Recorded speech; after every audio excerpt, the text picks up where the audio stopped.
You're listening to a new episode of the Brave Marketer podcast, and this one features Quinn Campbell.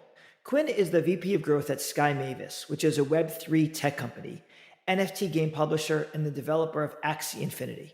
During his time in Web3, Quinn has negotiated Google Play's first ever approval for a blockchain-linked and NFT integrated game. He shipped the industry's largest Web3 creative program, and he developed Sky Mavis's conversion rate optimization squad, and a lot more. I think you're really going to like this episode because we talk about the future of Web3 and the growth of the tech and why, the Web3 should be in the background versus the technology itself. We talk about the biggest existential question in Web3, which is how do we convert the masses? And then why the bear market is a beautiful thing. But before we hop into today's episode, we want to highlight our Brave pick of the week. Every episode, we choose a brand that has run an ad campaign with Brave. And this week, we're talking about Cloaked. Cloaked helps you stay online. Every time you need to share personal info, Cloaked lets you instantly generate real working phone numbers, email addresses, and passwords. Cloaked eliminates the pressure you feel when asked to share personal info online and in person. They chose to advertise on Brave because we're the perfect match between our privacy-conscious audience and their service. And now, for no further ado, here's this week's episode of The Brave Marketer.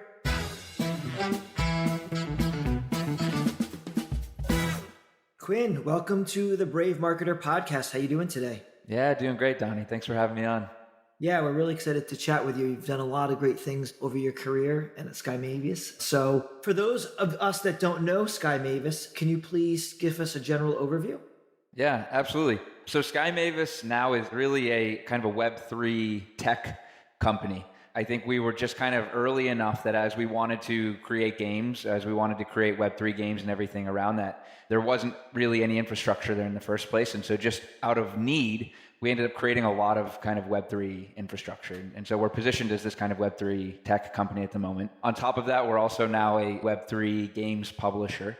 We have our Ronin network, our proprietary blockchain that we publish third-party games on. And then probably most famously, we are the developers of Axie Infinity, which was kind of the game that created the whole play-to-earn movement that blew up through 2020, 2021. Nice. So tell us about Axie a little bit more, because that's probably like the biggest brand name that people would know. Yeah. So Axie Infinity is this world, this kind of ever-expanding universe filled with these really adorable but fierce creatures that we call Axies. Right? And these Axies can be battled and collected and traded, bred, and really they are your key to kind of interacting with all of these games and experiences built into the Axie ecosystem, right? And, most notably, all of these Axies, each Axie is a digital collectible. Each Axie is its own NFT. It's like Pokemon, except you can truly own your digital pet. You can breed them, you can use them to battle, and when you win your battles, this is where the earning mechanics come in. You earn something called SLP, and SLP is this token, right? And the SLP can be used to breed more Axies, or, some people can actually off-ramp it into fiat. Got it. And how has it been, the past, let's call it 2 years from kind of going up to going down? Tell us about the evolution, crypto-wise of the game. Yeah, it's been a wild ride, that is for sure. So, I think the timing was right. Things really kind of jumped up quickly, right? Especially after we created Ronin Network, our own blockchain. We moved everything off of Ethereum, ETH mainnet onto Ronin. It was this huge unlock. It turns out there was an incredible amount of pent-up demand that was really being blocked just by kind of transaction fees on ETH. And we moved to Ronin. Massive unlock, everything blew up. We kind of peaked at 2.9 million daily active users, largest NFT game really ever in existence. And then obviously the bear market came and everything's kind of shifted. But through this, we have an incredible launch rate. We launch something new almost every single week. We now have Axie Infinity Origins out. This is our flagship gameplay. It's a total revamp of Axie Classic. And it's now in soft launch. It'll be going live on Google Play probably right after we wrap up this podcast.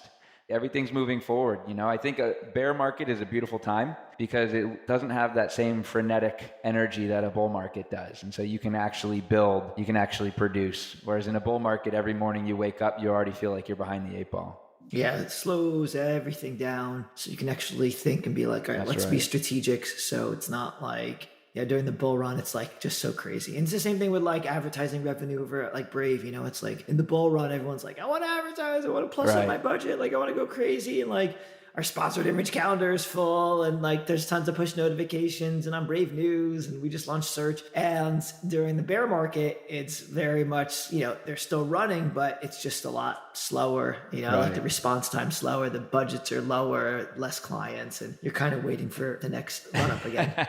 But I've got to imagine it's giving you a chance to also kind of ship new features and build new capabilities. That's exactly right. I mean, not to get into Brave, but we did just launch Brave Search.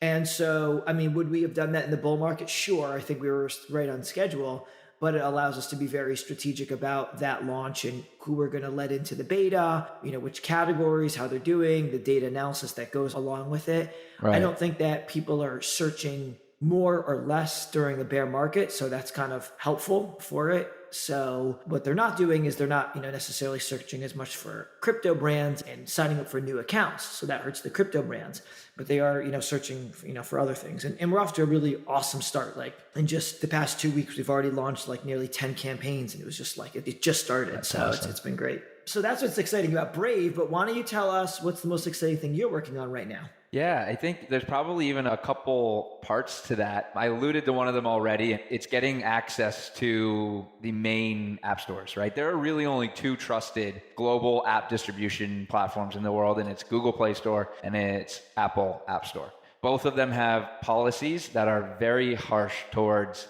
Web3 games, towards NFT games. There are a number of games that are live there already. I think most of them are able to get by despite those policies. We tried that route about a year ago and we're kind of too big to get by in that way, if you will, right? And so I ended up having to take this very above board, very transparent route. It's taken about 12 months through a number of trips to San Francisco, a number of trips to Google in Singapore and meeting with their teams. And we've actually just gotten fully passed review on Google. I mean, we should be pushing live on, like I said, on Play Store very shortly here. And we got a big thumbs up from Apple about 2 weeks ago as well in San Francisco. I mean, we're targeting to go live on App Store in January. So I think this is absolutely huge. It's a small step for Axie. I think it's a really, really big step for all of Web3 and a really big step for all of NFT gaming. Mm-hmm. Good. That's awesome. So this podcast is all about the brave marketing moment where somebody talks about a time where they exhibited bravery in their role. Can you talk about your brave marketing moment? Yeah, absolutely. I think that's a good question. And, the very first thing that comes to mind for me around this is launching the Axie Creator Program. I even like to frame this messaging as like how not to launch a creator program. Mm-hmm. Maybe to tell the story, I had to give a little bit of context, right? This really occurred through end of 2020 and then kind of through the bulk of like 2021 and early 2022, right? As Axie was really blowing up, right? And everything's going positive. It turned into this kind of content creator launchpad, right? And I think, everybody in marketing knows how important content creators are. Everybody in Web3 marketing knows especially how critical content creators are, right? It's one of the strongest channels, both for kind of acquisition as well as engagement. And Web3 content creators, like that concept is new. And, earlier this year was extremely new. And most Web3 gaming content creators actually came up through the Axie ecosystem, right? And so Axie turned into this kind of content creator launchpad where new people were coming in, starting to make content about Axie, gaining a following, doing well, growing. It was mutual, spreading Axie in the process. But then suddenly kind of our competitors were coming in and we're starting to poach away our top creators, sometimes with very massive kind of monthly retainers.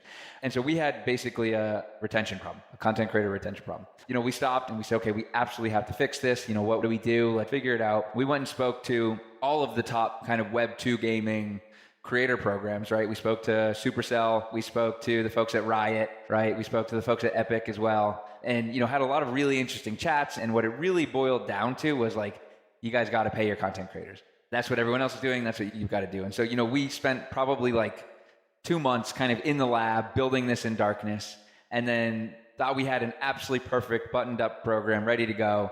We pressed ship. I'll never forget, I wrote the launch article. I posted it to Substack. And within 35 minutes, there was a Twitter space with over 70 of our biggest content creators all in there, and they were absolutely furious. They were pissed. They were eviscerating the content creator program that I had spun up. And as much as I didn't want to, I knew that I had to get in there. So I kind of took a deep breath and I entered the Twitter space. And, I took it on the chin. I spent about an hour and a half just listening to them. And what I realized was, first of all, we didn't listen to them, right? They were kind of like, it made me realize, how could we be so hubris, right? We spent all this time building something specifically for these creators without ever even asking them about what they truly wanted in the first place, right? And what makes Web3 even more unique is that not only are they our content creators, but they're also our token holders, right? They hold AXS, our governance token. So they're actually the co-owners of our network alongside us.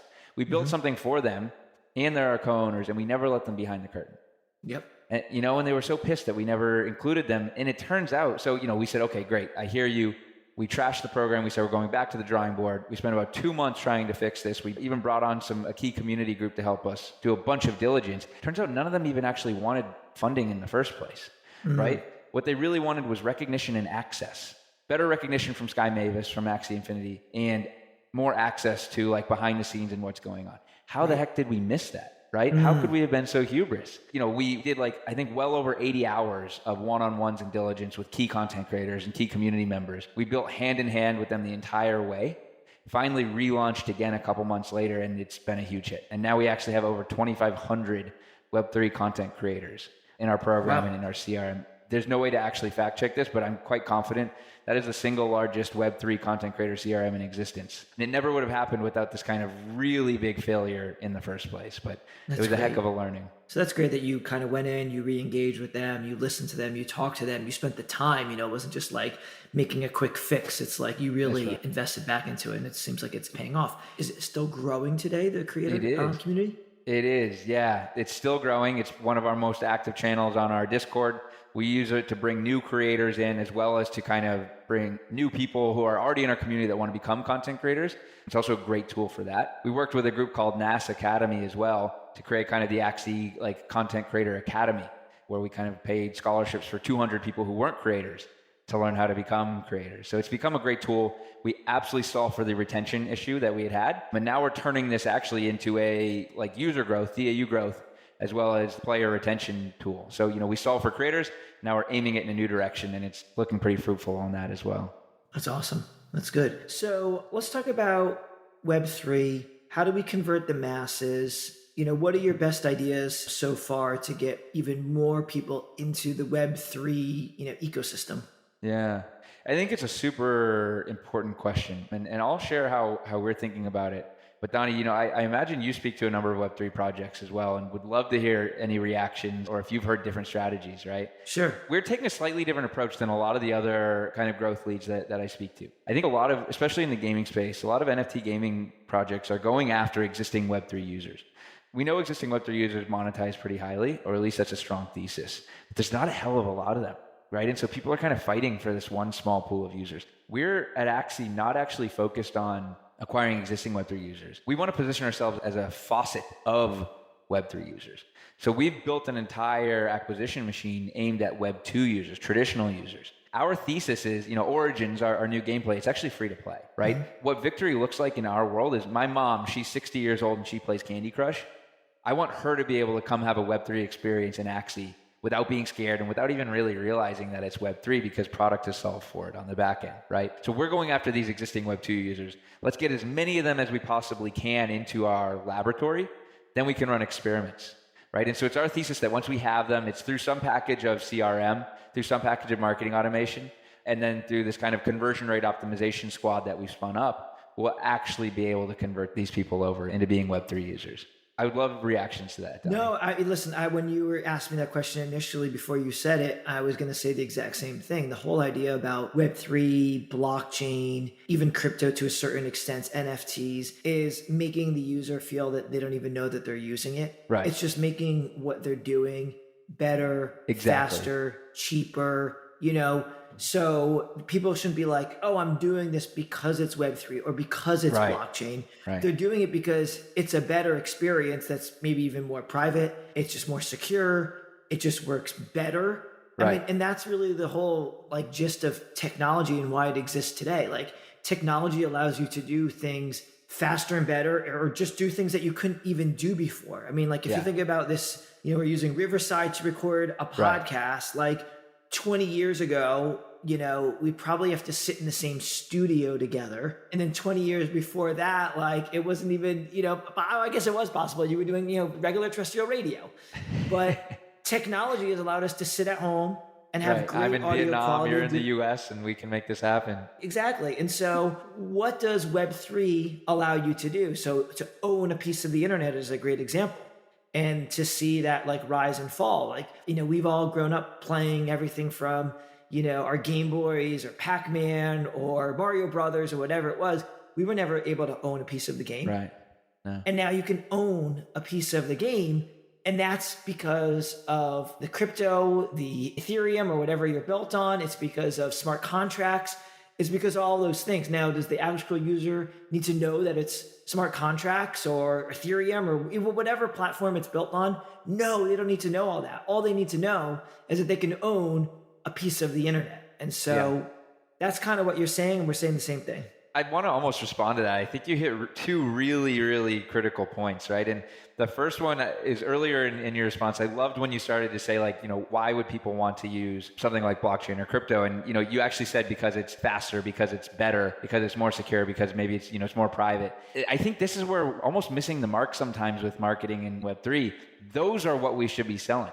Right? But a lot of times we're going to market and we're selling NFT, we're selling crypto, we're selling blockchain. But it's really similar to, like, if you're selling a house. I love this analogy. Anybody selling a house never talks about the tools that you used to build the house. Nobody gives a crap about that. Right? But you sell, like, the roof over your head, the security, moments with your family. That's what people don't care about, the tools we're using to build these games and these new experiences. They just want to know why it's 10x better and what the emotions are, right, that they're going to experience. And that's the transition I think we're all slowly starting to make. Yeah, it's exactly right. I was going to say, like, it's the feeling that you get from something, like the feeling that you get from owning it and seeing it increase in value, the rush of the game and things that you couldn't do before. I watched my son play some games, and it's like, you look like you're inside of a movie. I mean, you're a character inside of, like, a Spider-Man movie. Before it was like, you're like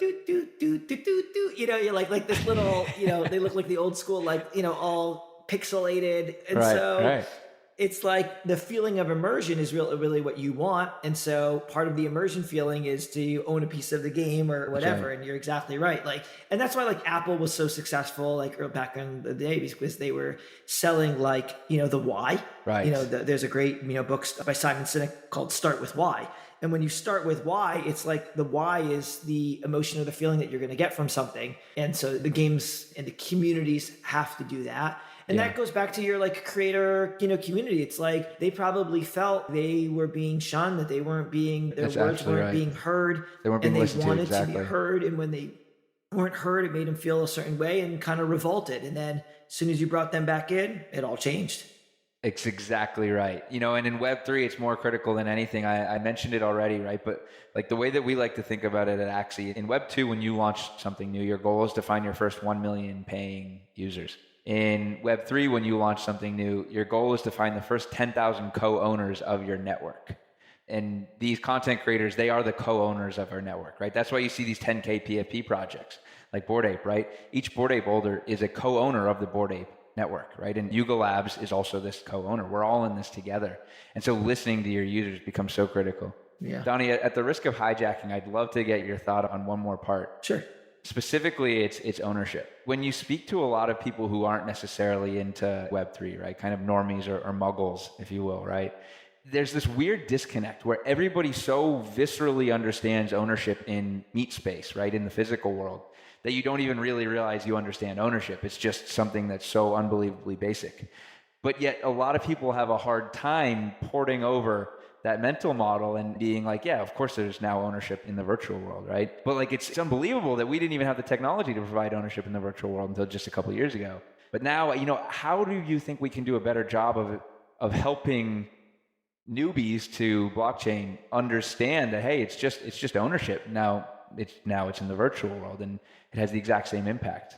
You have to bridge the gap in a way that they're familiar with. And so if you think about loyalty programs at your supermarket, at your gas station, frequent flyer, airline points, they're not necessarily ownership, but you are doing an action and then you're getting rewarded.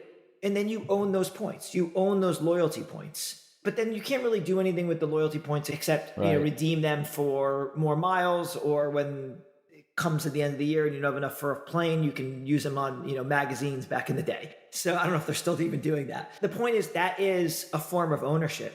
And so how do you take that same model and bring it over and then just, like, make it better and say, like, oh, this is our loyalty program, but you can also do X, Y, and Z. And so just to bring it back to Brave for a second, when you see an ad, you get rewarded with basic attention token. You get rewarded with BAT. That to me is a loyalty program for using the internet using Brave. Yep. Now, what that BAT is pretty cool is that, like, BAT can go from 20 cents to $2, and all of a sudden you've 10x the amount of BAT, and now you can redeem it on gift cards and buy the whole family, Christmas gifts or, holiday gifts or whatever it is. You really can't do that with your airline points, with your Delta points. And so what we're doing is we're taking the same idea of loyalty for using something, and then we're just making it so much better because it can increase in value, and then you can actually redeem it. Right. Are the BAT that a user or a viewer basically receives for an impression, right, for viewing an ad, is that minted in the moment by Brave, or does it already exist and is paid out? It already exists, and then you basically are accruing points or BAT inside of your wallet at the end of the month once you authenticate. And now we're requiring users to KYC, know your customer. We're launching something called Brave Rewards 2.5, which is basically, making sure that humans are redeeming these and not bots. Right. And so, they're basically, given at the end of the month. And if I'm an advertiser and I'm interested in advertising on Brave, your ad inventory, the cost of impressions, right, is it denominated in BAT or is it denominated in fiat? We make it fiat, and that was a decision early on because we were thinking about doing BAT, but advertiser buyers, they're not used to buying in BAT. Yeah. And so when you're going to big agencies or whatever, it just confuses the whole thing. It's like, whoa, I got to take my fiat and convert to BAT, and then I got to buy. It's this is too much. Just and then we even played with different types of payment models. But at the end of the day, people want to buy CPMs. They want to buy CPCs. They want to buy CPAs, which for people that aren't in advertising, CPC is cost per click. CPM is, cost per thousand. It's Latin. And CPA is cost per acquisition. So if somebody buys something, then they pay for that or a percentage of it. Or you could do a ROAS, return on ad spend, which is if you spend a certain amount and the revenue comes back, Brave would take a percentage of it. We don't do a lot of that because it puts the risk on us. But anyway, I'm getting too deep into that. You have to make it the way people want to buy, is what I'm saying. Yeah, no, absolutely. Something that I'm starting to kick around specifically for Axie, right?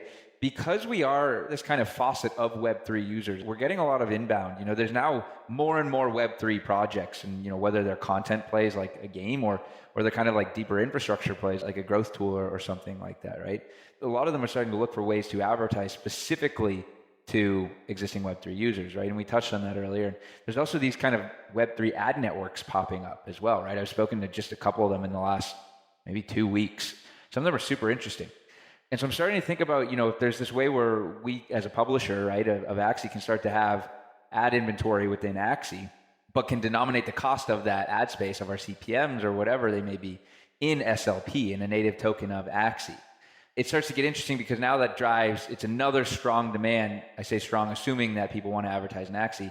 It's another strong demand for SLP, and we could even burn the SLP that's spent on that ad inventory. So now we have a sink for SLP. And so, this hopefully could kind of impact SLP price levels. And I think the one part where this might actually work is if all of these advertisers are Web3 native already, then they may actually be comfortable paying in SLP. Is that something you were thinking about originally? We have thought a lot about that, but I think the way to do it is you need to do the conversion for them and not the other way around. So you would collect in fiat.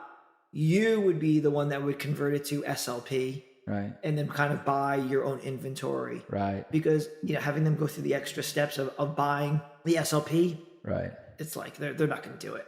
Maybe crypto.com or eToro or, one of those guys would do it. But for the regular mainstream advertisers, definitely not. Yeah, you're right about that. Interesting. So when you look at the metaverse, do you think that advertisers and brands should just be doing like one-off campaigns? Or do you think they should have an always-on, marketing or continued investment? I definitely think an always-on approach is the right way to go. I've not yet seen a lot of, well, let me put it this way. We're not doing any advertising yet in other metaverses, right? We haven't bought any media or, we're not showing any ads in other metaverses at the moment. And I don't think it's because, we don't believe in that. I think I just haven't really seen any compelling opportunities yet. They will absolutely be here very soon. right? So I think once those opportunities are there, we'll certainly be always on from Sky Mavis, from Axie. But I also think if you're a project that's going after existing Web3 users, then you should absolutely be spending a lot of your time there. Yeah, because we've seen, in the press, like some big announcements where people are doing, concerts in the metaverse or whatever it is, and they're one-off things. And then we're seeing, some brands like buy, quote unquote, billboards in the metaverse and always have them on. So it's just an interesting, way to think about it, which way is better. Right. Yeah. Yeah. The idea of turning like these billboards into, they're essentially NFTs, right? So now like virtual ad space is kind of tokenized and saleable, just like a billboard in the physical world. I don't know. It seems really, really cool to me and almost felt inevitable. Yeah. What do you think is the biggest opportunity right now for crypto marketers? I think really figuring out and nailing down your growth tech stack and learning to be data-driven in your approach to growth. I don't think a lot of Web3 marketing teams are yet being super data-driven, and so it can absolutely give you an edge. And we spent over a year now building our tech stack for at Sky Mavis. It's very hard because you do have to build a lot of Web2 tooling into it, and it turns out these Web2 tools are great, but very difficult to shoehorn into a Web3 project. Possible, but hard.